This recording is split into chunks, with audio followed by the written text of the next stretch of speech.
안녕하세요. 달달 하나쌤입니다. 네, 오늘은 해부학 용어에 대해서 공부해 보도록 하겠습니다. 첫 번째로 해부학적인 자세인데요. 네, 해부학적인 자세는 어떤 걸 우리가 해부학적인 자세라고 하느냐. 여기 그림에서 보시면 사람이 양쪽 발을 앞뒤로 일직선이 되게 모은 채 똑바로 서서 눈은 앞으로 수평선을 바라보면서 양팔은 손바닥을 앞으로 향한 채 자연스럽게 늘어뜨리고 있는 사람의 자세를 우리가 해부학적인 자세라고 하겠습니다. 네, 해부학적인 자세에서 키워드는 양팔은 손바닥을 앞으로 향하게 한 채 서 있는다. 네, 그게 키워드가 되겠고요. 그 다음에는 인체의 면에 대해서 보도록 하겠습니다. 인체의 면. 네, 인체의 면은 인체를 가로지르는 여러 개의 가상적인 단면을 우리가 인체의 면이라고 하는데 그 인체의 면을 각각의 가상적인 단면의 이름이 있습니다. 네, 첫 번째로 정중면에 대해서 알아보도록 할게요. 정중면은 정중앙에 있는 거예요. 인체의 면에서 이렇게 정중앙에 좌우로 나누게 되는 이쪽이 좌, 이쪽이 우 이렇게 좌우로 나누는 걸 우리가 정중면이라고 한다. 네, 그 다음에는 가로면이 되겠는데요. 가로면, 아이고, 네. 정중면, 가로면, 네, 가로면은 위아래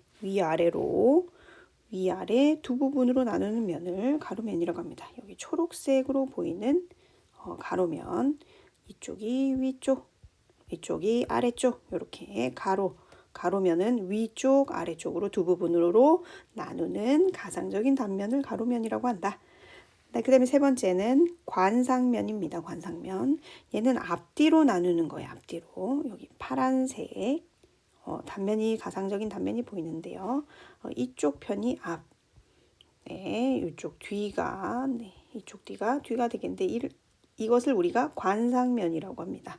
관상면. 네.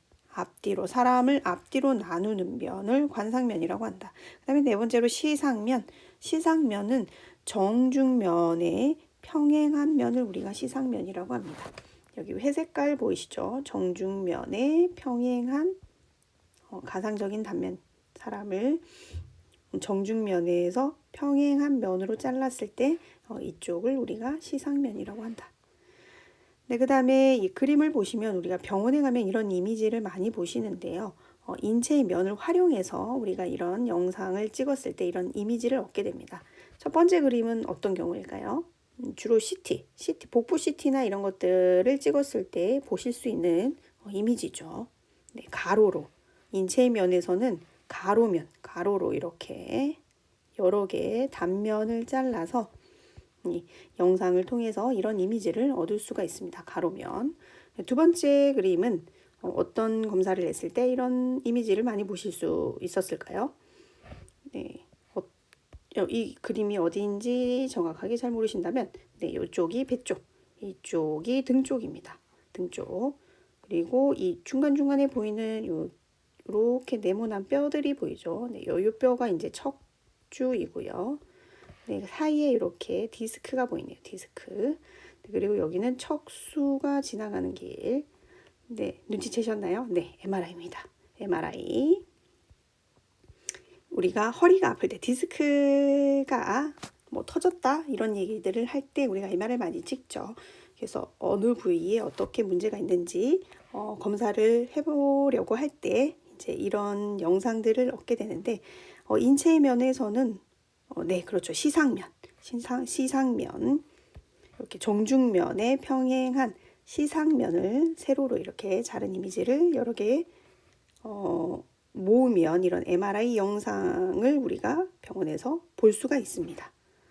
네, 그 다음에는 이제 위치 및 방향에 대해서 공부해 보도록 하죠. 위치 및 방향, 몸의 어느 한 곳 또는 특정한 어느 구조물의 위치 및 방향을 다른 것에 견주어 가지고 상대적으로 말할 때 쓰이는 게 위치 및 방향의 용어가 되겠습니다. 첫 번째가 이제 내측과 외측인데요. 내측과 외측은 정중면을 기준으로 합니다. 정중면. 네, 앞에서 잠깐 봤죠? 정중면. 네, 정중앙에 사람을 좌우로 나누는 가상의 단면이 우리가 정중면이었는데 이 정중면을 기준으로 해서 가까운 쪽, 이쪽이 가깝죠. 정중면에 가까운 쪽을 우리가 내측, 먼 쪽을 외측이라고 할 수 있겠습니다. 네, 외측, 내측. 네, 그 다음에는 앞과 뒤, 이거는 몸의 앞면에 가까이 있는 것을 앞이라고 할 거고요. 뒤쪽, 반대쪽 뒤라고 하겠죠. 네, 그 다음에 위아래. 네, 위아래는 머리가 있는 쪽을 우리는 위라고 할 거고요. 다리 쪽에 가까운 쪽을 아래라고 하겠습니다. 그래서 머리 쪽으로 가까워질수록 이렇게 두 측, 다른 말로 네, 아래쪽, 다리 쪽에 가까운 쪽은 미측이라고 할 수 있겠네요. 네, 그 다음에 근위, 원위. 네, 이 얘기도 공부를 하시면서 많이 듣게 되실 건데요. 네, 몸통에 가까운 쪽. 이쪽이 몸통이잖아요. 그죠? 몸통에 가까운 쪽을 우리가 근위. 그 다음에 먼 쪽을 원위라고 한다. 원위. 네, 중심 말초와도 또 맞닿아 있는 용어가 되겠습니다. 중심부에서 이제 뻗어나가는 걸 말초라고 하는데, 이렇게 뻗어나가면 이쪽으로 뻗어나가는 걸 말초라고 하고요. 말초. 네, 중심에 있는 것들을 우리가 이제 중심부라고 하는데, 보통 신경계 할 때 말초 신경계, 뭐 중추 신경계 할 때 이런 용어들을 또 듣게 되실 수 있겠네요. 네, 그 다음에 손바닥, 손등. 이건 어렵지 않습니다. 그죠? 발바닥, 발등 어렵지 않고요. 안과 밖은 속이 빈 기간 또는 강의 겉과 속을 말할 때 쓰이게 되겠습니다. 흉강, 이제 복강 이런 얘기를 듣게 될 텐데요. 이 강 자체가 이제 속이 비어 있는 기간인데 강의 겉과 속은 안이 될 거고요. 밖은 겉이 되겠네요. 그죠? 네, 그 다음에 얕은가 깊은 표면 쪽에 있는 거 이거는 얕은 심부 쪽에 있는 것을 우리가 깊은이라고 표현할 수 있겠습니다. 네, 그 다음에 신체 부위는 우리 주요한 인체 부위를 용어별로 해서 정리를 해둔 게 이제 교과서에 나오는데요. 좀 못 들어봤던 것들, 생소한 것들을 중심으로 해서 보도록 하겠습니다. 네, 첫 번째가 이제 전두부입니다. 전두부. 네, 전두부는 이제 전두골 앞전자에서 이마뼈, 머리 쪽에서도 앞에 있는 이마뼈 쪽이 있는 부위를 전두부라고 하고요. 후두부는 후두골이 있는 쪽, 뒤통수 쪽입니다. 후두부. 네, 그리고 중요하게 봐야 될 거는 애과. 겨드랑이 부위를 우리가 애과라고 하는데 많이 듣게 될 거예요. 애과, 겨드랑이. 네, 그 다음에 상완은 어깨와 팔꿈치 사이를 우리가 상완이라고 하는데 그림을 좀 그려서 살펴보면 여기가 팔꿈치라고 하고요. 네, 이렇게 내려와서 여기가 손이라고 하겠습니다. 하면 이 위쪽 이 부분이 상완이라고 하고 다른 말로 위팔이라고도 합니다. 네, 그리고 여기 아래쪽에 있는 이쪽이 전완이라고 하고요. 전완, 아래팔이라고 한다. 그래서 공부를 하시면서 상완, 전완 뭐 이런 얘기 많이 듣게 되시는데 기억을 좀 해두셨으면 좋을 것 같아요. 네, 전완, 아래팔이다. 그래서 팔꿈치와 손목 사이 팔 부분을 의미한다. 네, 그 다음에는 천골도 많이 언급이 되는 단어입니다. 그래서 척추 끝부분에 있는 삼각형의 뼈 부분인데요. 우리가 사람이 이렇게 누워 있을 때 침대에 누워 있을 때 엉덩이 쪽에 있는 부위인데요. 꼬리뼈 쪽에 있습니다. 엉치뼈라고도 하죠. 그래서 욕창이 좀 많이 생기는 부위가 이 천골인데요. 엉치 쪽에 있다. 그 다음에 이제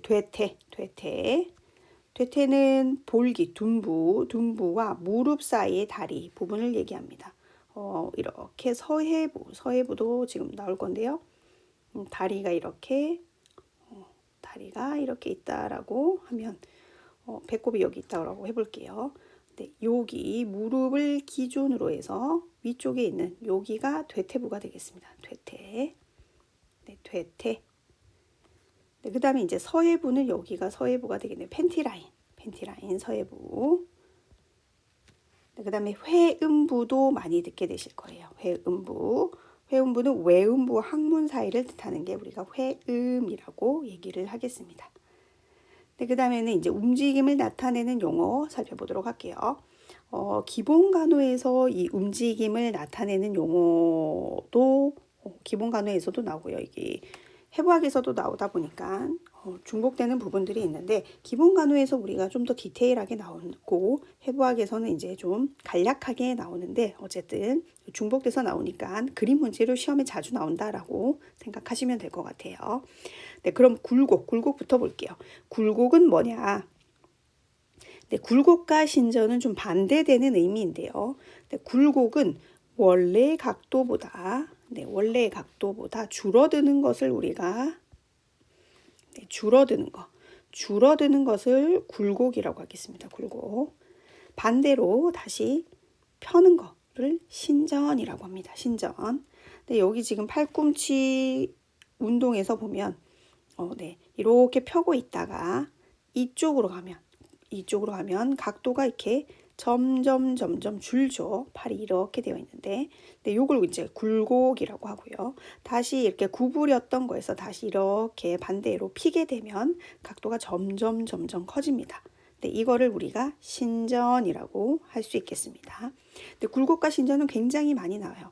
고개에서도 목에서도 볼 수 있죠. 고개를 이렇게 앞쪽으로 구부리면 굴곡, 다시 피면 반대로 피면 신전, 이렇게 될 거고요. 신전 상태에서 조금 더 한계를 해부학적인 자세의 한계를 약간 넘어서게 되면 우리가 이걸 과신전이라고 하겠습니다. 과신전. 네, 그 다음에 이제 내전, 외전이 있는데요. 내전과 외전은 기준이 정중면에서 가까이 오면, 앞에서 우리가 인체의 가상적인 단면, 정중면에 가까이 오는 운동을 우리는 내전이라고 하고요. 멀어지는 운동을 외전이라고 할 수 있겠습니다.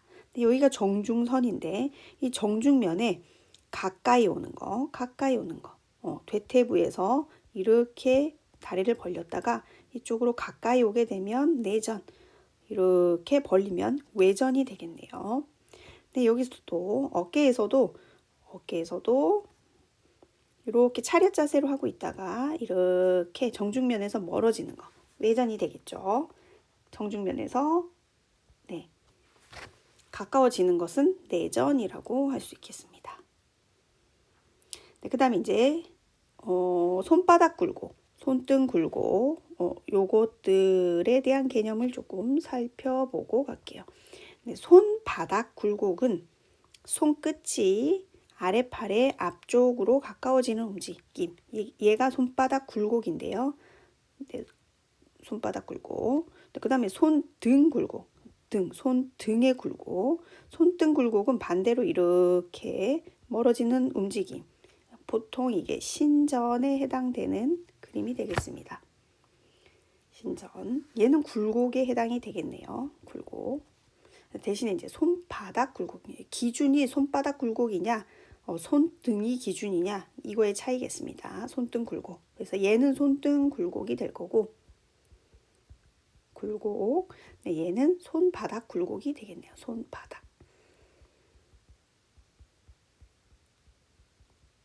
그 다음에 이제 발등 굴곡, 발바닥 굴곡이 있는데요.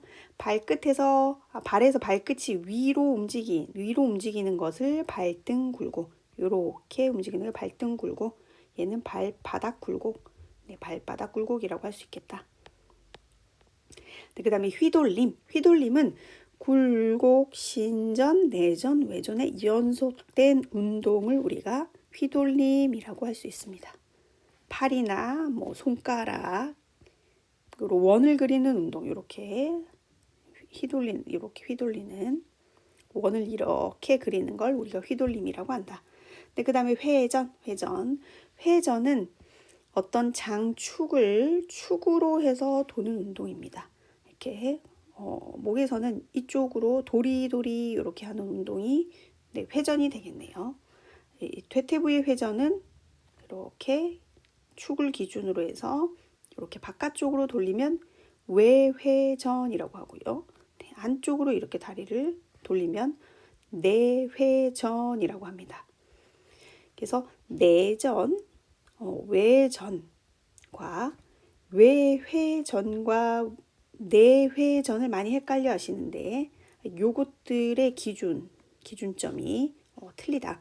얘는 정중면을 기준으로 해서 가까워지면 내전, 멀어지면 외전.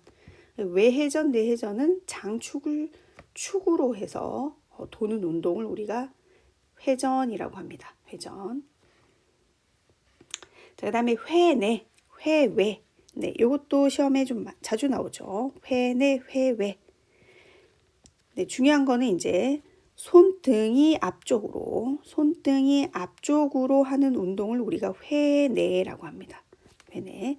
대신에 손바닥이 앞쪽으로 하는 것을 우리가 회외, 네, 회외라고 한다. 네, 이 그림을 한번 더 자세히 보시면 요렇게 뼈가 아래쪽에 팔꿈치를 기준으로 해서 아래쪽에 뼈가 두 개가 있는데요. 이게 바깥쪽에 있는 게 요골입니다. 요골. 이렇게 손바닥이 앞쪽으로 향하고 있을 때 밖에 있는 게 요골이에요. 그래서 요골 동맥 할 때 우리가 여기서 맥박을 재죠. 그래서 첫 골은 요 안쪽에 있는 뼈가 첫 골인데요. 이 뼈 자체가 나란히 되는 자세가 손바닥이 앞쪽으로 향하고 있는 자세입니다. 이게 해외. 해부학적인 자세죠. 해외. 대신에 이제 이렇게 손등이 앞으로 향하고 있는 자세는 뼈 자체가 요골과 척골이 이렇게 X자 모양으로 꼬이게 되어 있어요. 이렇게 꼬이다 보면은 우리가 해부학적인 자세에서 뼈가 나란히 있지 않게 되기 때문에 해부학적인 자세는 이 두 뼈가 나란히 있는 자세를 우리가 해외 자세가 해부학적인 자세가 되겠고요. 이렇게 손등이 앞쪽으로 뼈가 X자로 이렇게 꼬이는 자세가 회내 자세가 된다. 네, 그래서 회내, 회외 자세 기억해 두시고요. 네, 그 다음에는 이제 4번, 외번이 있겠습니다. 4번, 외번. 4번, 외번은 발바닥 전체가 내측을 향하여 움직이는 것을 4번, 발바닥 전체가 뇌측을 향해서 움직이는 것을 4번. 네, 그 다음에 발바닥 전체가 바깥쪽을 향해서 이렇게 움직이는 것을 외번이라고 한다. 네, 오늘은 여기까지 하도록 하겠습니다.